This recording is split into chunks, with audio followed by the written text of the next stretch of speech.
કામ તો આનંદથી જ કરવાનું હોય ને, એટલે આટલા બધા પૈસા આવતા હોય ને તમે આમ શાંતિથી બેહી રહો એ થોડું ચાલે. ઓછામાં ઓછો કોને ચેક ભરવાનો? કેટલા કરોડનો ઓછામાં ઓછો ચેક છે ભાઈ? કોઈને ખબર છે? ઓછામાં ઓછો 40 કરોડ રૂપિયા છે, ઓછામાં ઓછો. એટલા સમજી જાઓ.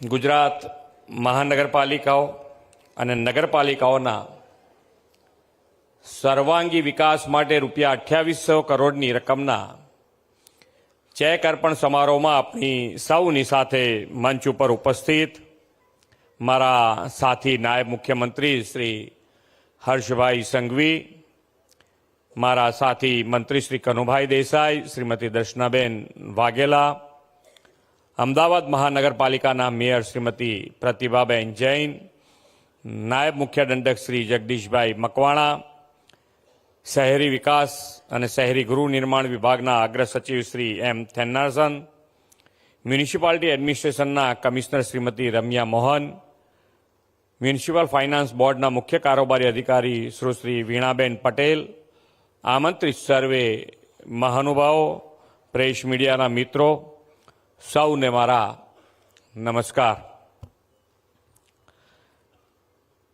આપણા યશસ્વી વડાપ્રધાન શ્રી નરેન્દ્રભાઈ મોદીના નેતૃત્વમાં 2025નું વર્ષ આપણા માટે ગૌરવપૂર્ણ સિદ્ધિઓનું વર્ષ બન્યું છે.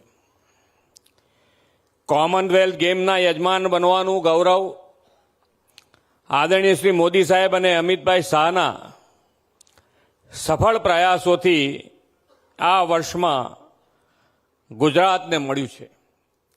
અને ગુજરાતમાં જો સૌથી વધારે કોઈને યશ જતો હોય તો એ આપણા નાયબ મુખ્યમંત્રી હર્ષભાઈને.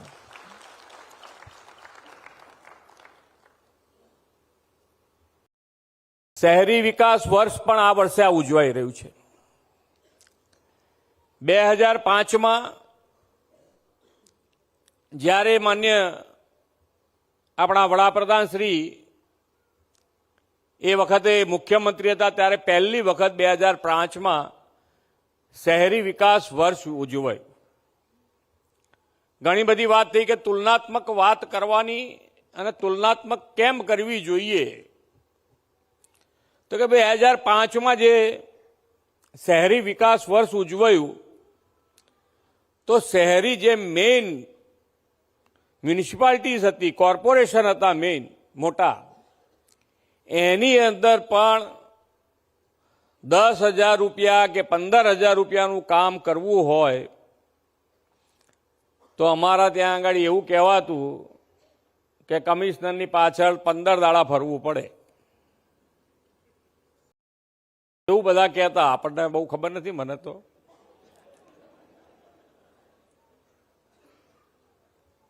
કમિશનર બધા મજા આવી ગઈ.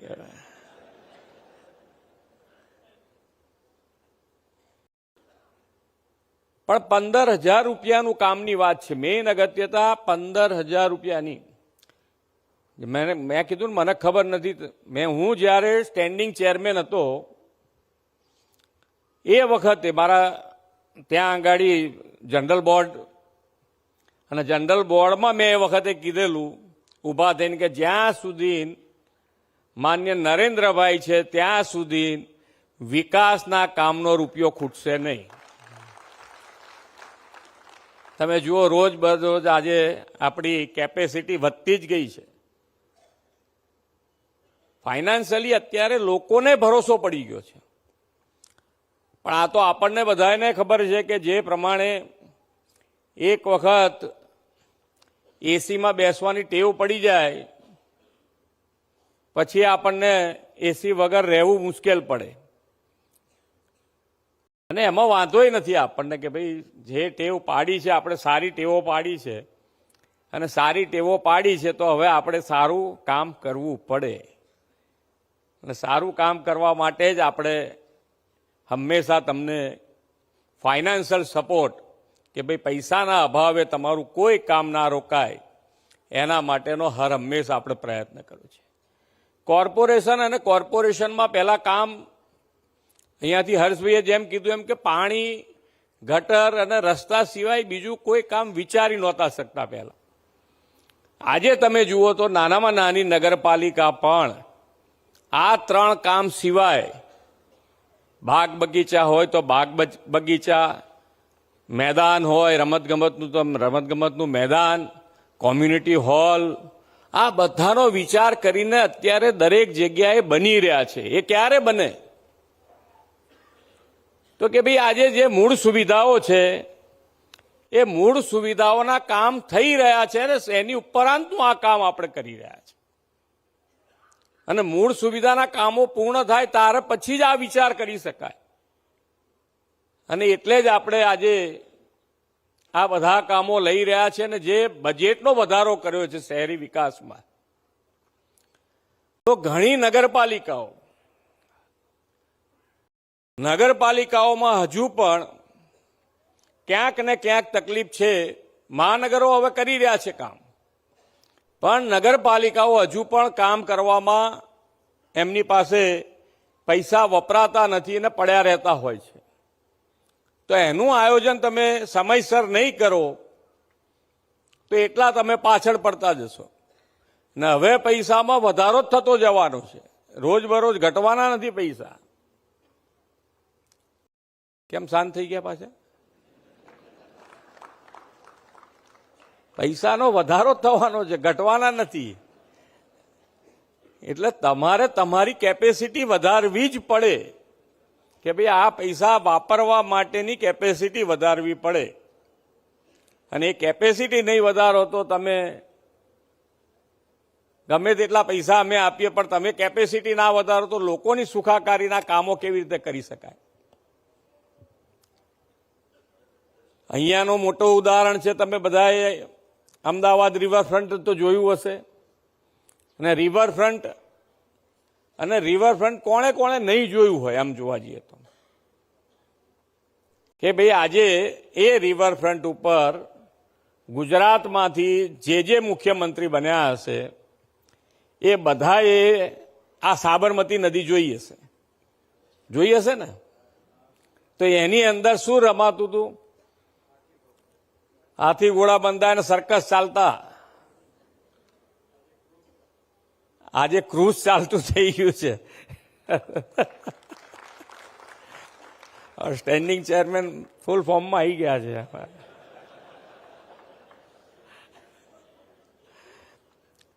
પણ એ ડેવલપમેન્ટની વાત છે કે ભાઈ ડેવલપમેન્ટ કરવા માટે પોલિટિકલ વિલ જોઈએ.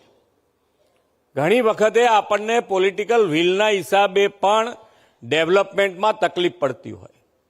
પણ માન્ય નરેન્દ્રભાઈએ પોલિટિકલ વિલ બતાવ્યું અને એ વખતે ત્યાં આંગાડી ઘણા બધા નાના મોટા ઝૂંપડા હતા. ત્યાં આંગાડી એ બધાને સમજો કે ભાઈ આજે ડેવલપમેન્ટ અને ડેવલપમેન્ટ માટે કોઈને હેરાનગતિ નહીં.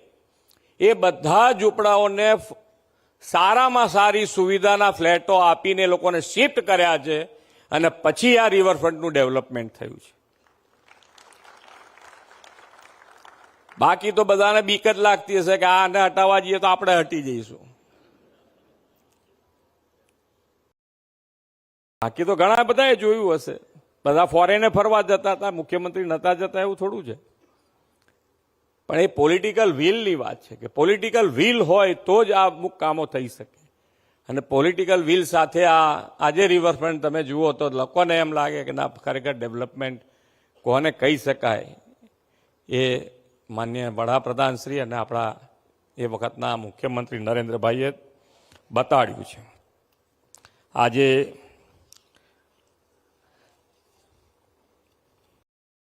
સ્માર્ટ સિટીઝ મિશન અન્વયે વડાપ્રધાનશ્રીની પ્રેરણાથી દેશભરમાં શરૂ થયેલા city investment to innovate, integrate અને સસ્ટેન કાર્યક્રમમાં પણ ગુજરાત આજે અગ્રેસર છે.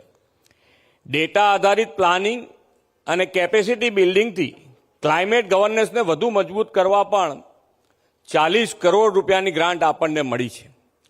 ક્લાઇમેટ ચેન્જ અને પર્યાવરણના પડકારોને પહોંચી વળવા આપણા નગરો મહાનગરોને ગ્રીન સ્પેસ, ગ્રીન ગ્રોથ અને ગ્રીન મોબિલિટી તથા સોલિડ વેસ્ટ મેનેજમેન્ટ અને સ્વચ્છતા સર્વેક્ષણમાં પણ લીડ લીધી છે.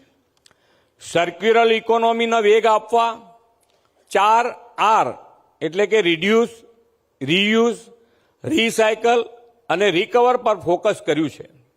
આપણા 6 શહેરો સ્વચ્છ સર્વેક્ષણમાં નોંધપાત્ર પ્રગતિ કરી અને રાષ્ટ્રીય સ્તરે ગુજરાત 3જા સ્થાને પહોંચ્યું છે. આ લીગસીને આગળ વધારતા સોલિડ વેસ્ટ મેનેજમેન્ટમાં પણ આપણા બધા જ શહેરો હજુ લીડ લેવાની છે. સ્વચ્છ ભારત મિશન 2.0 અંતર્ગત લગભગ 95% પડતર કચરાઓનો નિકાલ કર્યો છે. શહેરી વિસ્તારોમાં વોર્ડ દીઠ કચરાનું સેગ્રીગેશન કરીને 100% સેગ્રીગેશન સુનિશ્ચિત કરવાનું છે. નગરપાલિકાના વીજ બિલમાં બચત થાય તે માટે ગ્રીન ક્લીન સોલાર એનર્જી વ્યાપક ઉપયોગ બધી જ નગરપાલિકામાં થાય તે જરૂરી છે. આપણે વેસ્ટ ટુ એનર્જીમાં 100 મેગાવોટ વીજળી મેળવવાનું લક્ષ્ય રાખ્યું છે. એ માટે પણ નગરપાલિકાઓ, મહાનગરપાલિકાઓ અત્યારથી જ આયોજન કરે તે ખૂબ જરૂરી છે. અત્યારે શહેરી વિસ્તારોમાં 14.9 મેગાવોટ ક્ષમતાના 120 સોલાર પ્રોજેક્ટથી પાવર જનરેશન શરૂ થઈ ગયું છે. ક્લીન અને સસ્ટેનેબલ અર્બન મોબિલિટીને પ્રોત્સાહન આપવા માટે 3 થી 40 લાખની વસ્તી ધરાવતા શહેરોને PM બસ સેવા યોજના હેઠળ આવરી લીધી છે. સાથોસાથ BRTS અને મેટ્રો રેલ સાથે મલ્ટી મોડલ ટ્રાન્સપોર્ટ વિકસાવ્યું છે. આનાથી શહેરી પ્રદૂષણ ઘટાડીને ગ્રીન અર્બન મોબિલિટીમાં સુગમતા અને સલામત તથા વિશ્વાસનીય ટ્રાન્સપોર્ટ સુવિધા મળતી થઈ છે. વડાપ્રધાન શ્રી મોદી સાહેબે 2070 સુધીમાં નેટ ઝીરોનું જે લક્ષ્ય આપ્યું છે તેમાં વર્ષે 1 લાખ ટન કાર્બન ડાયોક્સાઇડ ઘટાડીને ગતિ આપવા બસ સેવા મહત્વપૂર્ણ બનશે. વડાપ્રધાન શ્રી મોદી સાહેબ 2047માં દેશની આઝાદી સુધીમાં ઇન્ક્લુઝિવ ગ્રોથથી વિકસિત ભારતનો સંકલ્પ કર્યો છે. આપણે એને વાસ્તવિક રૂપે ધરાતલ પર ઉતારવા વિકસિત ગુજરાત 2047નો રોડ મેપ અર્નિંગ વેલ, લિવિંગ વેલના સંકલ્પ સાથે તૈયાર કર્યો છે. આપણા સૌ માટે 2047 પહેલા વિકાસના 2 મોટા અવસર આવવાના છે. 2035માં ગુજરાતની સ્થાપનાના 75 વર્ષ ઉજવાય ત્યારે આપણા શહેરોને દેશમાં ઉત્કૃષ્ટ સુવિધાયુક્ત બનાવવાની તક છે. એ માટે સિટીઝન સેન્ટ્રિક સર્વિસીસ ઉપરાંત મોબાઈલ ગવર્નન્સનો વ્યાપ વધારી બધા જ શહેરોમાં ટેક્સ કલેક્શન, વીજ બિલ સહિતના બિલોના પેમેન્ટ માટે UPIના ઉપયોગને વેગ મળે તે જોવું જોઈએ. 2030માં કોમનવેલ્થ ગેમનું આયોજન થવાનું છે. તે માટે પણ શહેરોમાં રમતગમત પ્રત્યે ઉત્સાહપૂર્વક વાતાવરણ બને તેના માટે પણ આપણે આયોજન કરવું જોઈએ.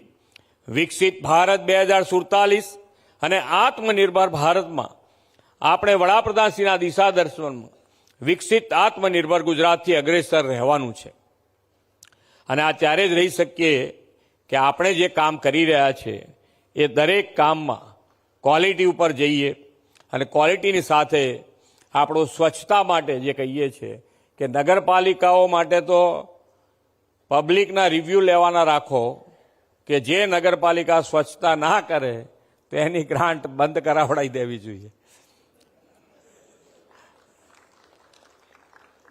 સ્વચ્છતા તો કરી જ શકાય એવું છે, આપણા સ્વભાવમાં બનાવી દેવું છે. પબ્લિક એમાં સપોર્ટ કરશે તમને. તમે થોડુંક તમારી કેટલી એમાં ઇનિશિયેટિવ લેવાની તાકાત છે એટલી તમને પબ્લિક ડબલ સપોર્ટ કરશે. એક વખત શરૂ વ્યવસ્થિત કરી દો. નગરપાલિકા હવે પૈસાની નગરપાલિકાઓને તકલીફ હોય એવું હું માનતો નથી. સ્વચ્છતા માટે તો ક્યાંય તકલીફ લાગે પૈસાની એટલી આપીએ છીએ ને રેગ્યુલર. મળે છે ને બધાને. જોરથી હા તો બોલો. હા એટલે આમાં શું છે કે જોરથી હા બોલે તો સ્વચ્છતા કરવી પડે એમ.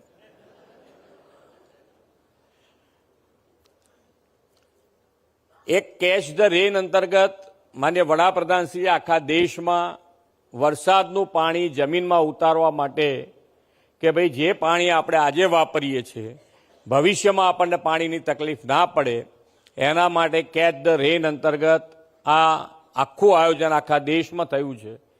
શહેરોમાં પણ ખૂબ સારું આયોજન થઈ રહ્યું છે. ધારાસભ્યોને પણ 50 લાખ રૂપિયા આના માટે આપ્યા છે. એટલે તમે આનું આયોજન કરી અને આ જેટલું બને એટલું જે વરસાદનું પાણીનો સંગ્રહ જ્યાં થાય ત્યાં સંગ્રહ થાય અને સંગ્રહ થયા પછીનું જે વહી જતું હોય એને જમીનમાં કેવી રીતે ઉતારાય એના માટેનો પ્રયત્ન કરવો જોઈએ. આજે તમને વિકાસના કામો માટે મળેલા 28 કરોડની રકમ વિકસિત નગરોથી વિકસિત ગુજરાત, સ્વદેશીને પ્રોત્સાહન આપનારું ગુજરાત બનાવવાની પ્રેરણા પૂરી પાડશે એવા વિશ્વાસ સાથે વિરમું છું. ભારત માતા કી જય. વંદે માતરમ. જય જય ગરવી ગુજરાત.